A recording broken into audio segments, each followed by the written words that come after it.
Bonjour à tous, bienvenue dans Week-end Mortel, la série de vidéos dans lesquelles je vous emmène à la découverte des curiosités les plus macabres d'une ville. Aujourd'hui, je suis à New York, à Manhattan, pour vous parler de la mort mystérieuse d'une star du cinéma muet, des traitements les plus fous utilisés contre la syphilis et du squelette le plus glamour de la côte est des États-Unis.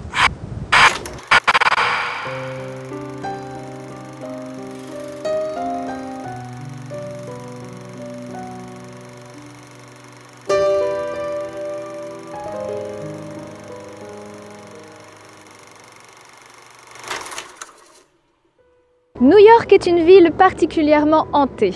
De nombreux artistes iconiques comme John Lennon y ont trouvé la mort et continueraient à se manifester une fois la nuit tombée. Mais le fantôme le plus sexy de la grosse pomme, c'est bien évidemment Holly Thomas, l'actrice qui a enflammé le cinéma américain entre 1916 et 1920. Cette talentueuse garçonne, qui a été élue plus belle fille de New York en 1914, a eu une carrière bien courte puisqu'elle est morte tragiquement à l'âge de 25 ans. Son décès a eu lieu à Paris, dans une suite du Ritz, mais son fantôme a traversé l'Atlantique et hante aujourd'hui le théâtre New Amsterdam. Mais alors, qu'est-ce qui a bien pu faire vaciller une femme aussi combative que la fascinante Holly? Pour le savoir, il faut observer l'armoire à pharmacie de son mari.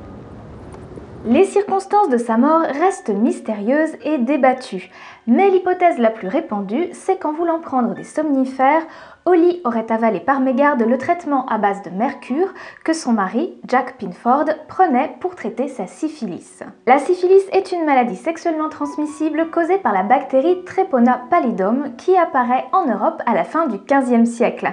Mais attention, il ne s'agit pas d'une maladie disparue et on note une vraie recrudescence en Europe de l'Ouest et notamment en France depuis quelques années. La syphilis se développe en 3 étapes. La syphilis primaire se caractérise par la naissance d'un ou plusieurs ulcères indurés à l'endroit du contact avec le liquide séminal infecté.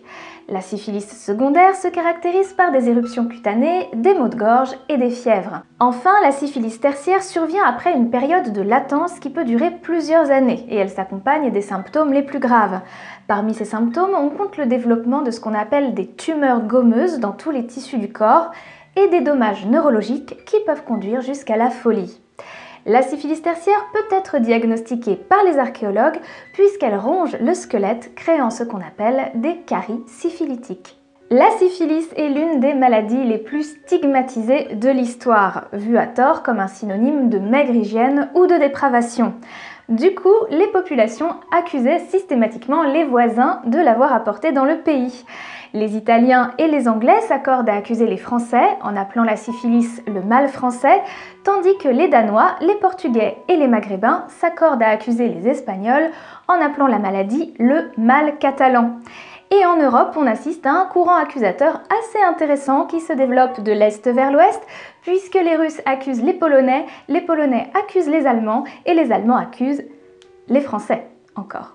Pour lutter contre la maladie, de nombreux remèdes, parfois tout aussi dangereux que la maladie elle-même, ont été mis en place au cours des siècles. Et le mercure était le composant principal de ces traitements. Il a d'abord été appliqué par emplâtre ou par friction, mais suite à de sévères effets secondaires qui apparaissaient très rapidement, on a mis en place son application par fumigation.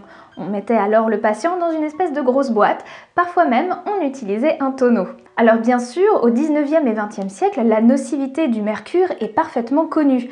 Mais contre toute attente, cette nocivité présente en fait un argument supplémentaire à sa prescription en s'appuyant sur l'idée de l'expiation du péché de la chair par la souffrance. En 1943, Mahoney prescrit enfin pour la toute première fois de la pénicilline à un syphilitique. Il propose ainsi une alternative au traitement par le mercure, traitement qui ne disparaîtra malheureusement pas immédiatement des habitudes thérapeutiques. Face aux maladies, les croyances et les superstitions ont toujours joué un rôle très important dans l'élaboration des traitements.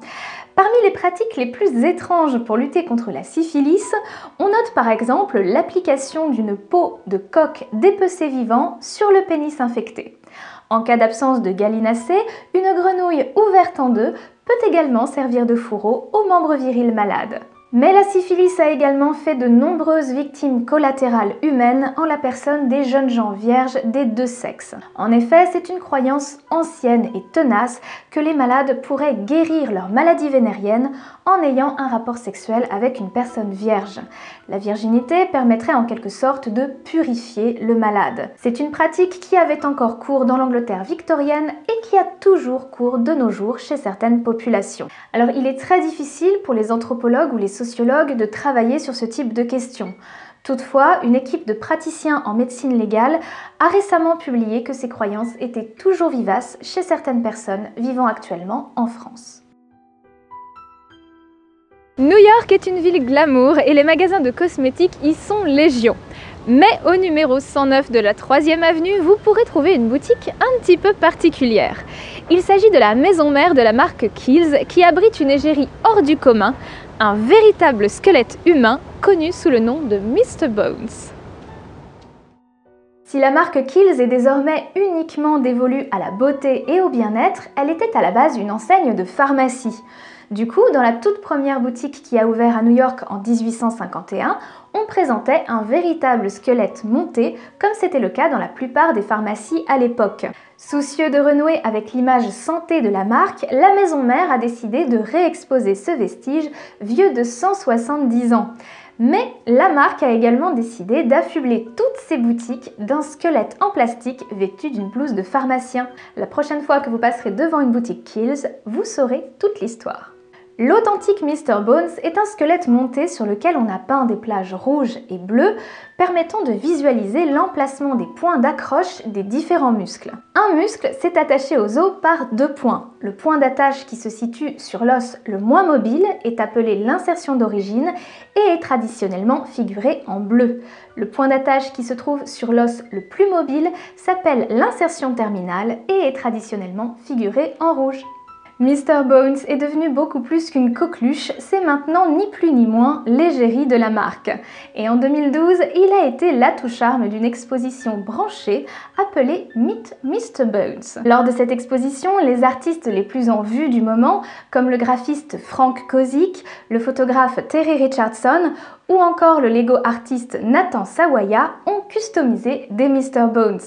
Les œuvres ont été mises en vente aux enchères et les bénéfices reversés à des associations caritatives. Mr. Bones est une star internationale, adulé dans les pays d'Asie et souvent invité des prestigieux festivals de films internationaux. Mais Mr. Bones, c'est surtout une star engagée et son nouveau combat, c'est la réduction des déchets en plastique. Une action nécessaire quand on sait que les USA sont le premier producteur de déchets plastiques et que ces déchets tuent près de 1,5 million d'animaux par an. J'espère que cet épisode vous aura donné envie de venir frissonner à Manhattan. Quant à moi, je m'envole pour la ville de Montréal, qui n'est pas un endroit aussi paisible que vous le pensez.